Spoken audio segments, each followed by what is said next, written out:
23 November 2024 रोजी फिर्यादी नामे कुलसुम अंजुम वल्द अब्दुल वहाब वय 50 वर्ष राहणार नालसापुरा अमरावती यांच्या तक्रारीवरून पोलीस स्टेशन राजापेठ येथे अपराध क्रमांक 702/224 कलम 103(1) 351(2)(3)(5) भारतीय न्यायदंड संहिता अन्वयेचा गुन्हा दाखल होता। सदर गुन्ह्यात आरोपींनी इच्छा रिफ्रेशमेंट प्रभादेवी मंगल कार्यालयाजवळ फिर्यादीच्या मुलास सगाई तोडण्याच्या कारणावरून चाकूने मारून खून केला होता। त्यापैकी 3 आरोपितांना अटक करण्यात आली होती, परंतु आरोपी नामे शेख अरशद शेख हनीफ वय 24 वर्ष राहणार सादनगर नवाबी शाळेजवळ अमरावती हा घटनेपासून फरार होता।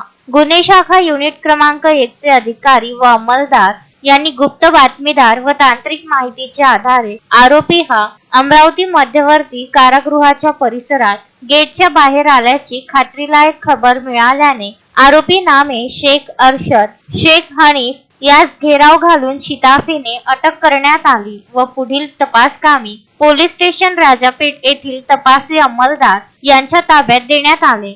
शोएब खान, विदर्भ न्यूज, अमरावती।